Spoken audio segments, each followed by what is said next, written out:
Hello, it's layperson Lisa with the reflection on the readings for the second Sunday of Ordinary Time.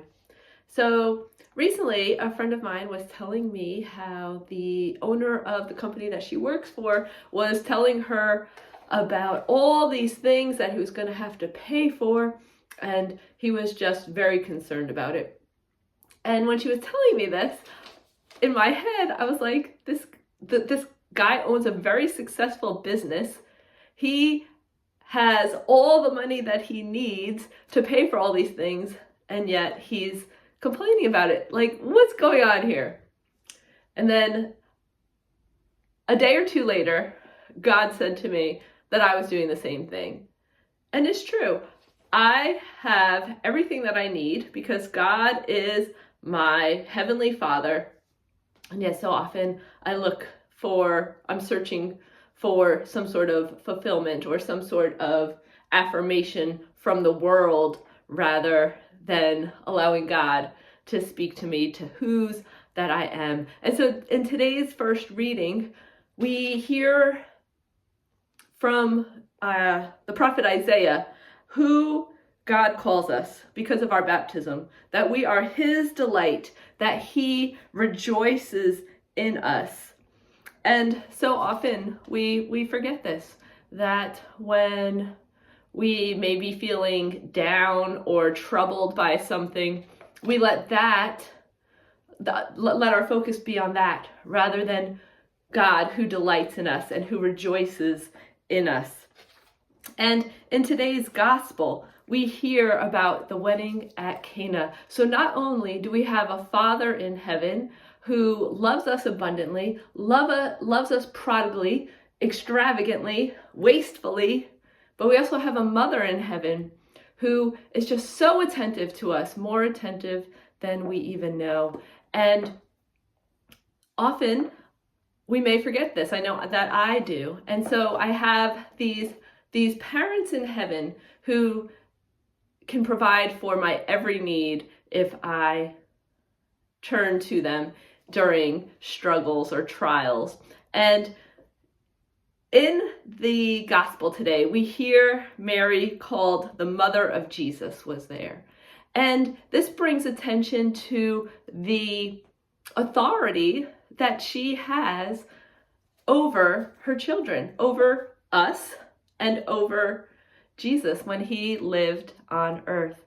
And so this authority is one in which she is a powerful intercessor for us. Not only was she an intercessor for the couple who is getting married in the gospel, but she is our intercessor too, because all the things that we bring to her, she brings to Jesus.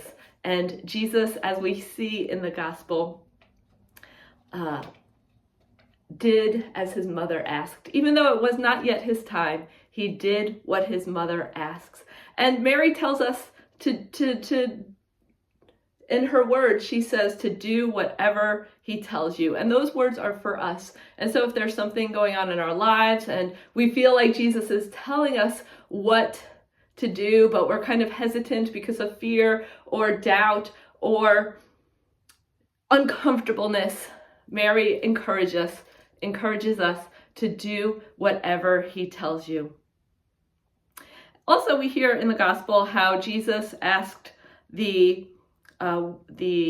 servers to fill the jars with water. He was asking for the help of man. And so often we are called to do something for another person, because God uses us as his instruments. And we hear the second reading that the charisms that he gives us to help others.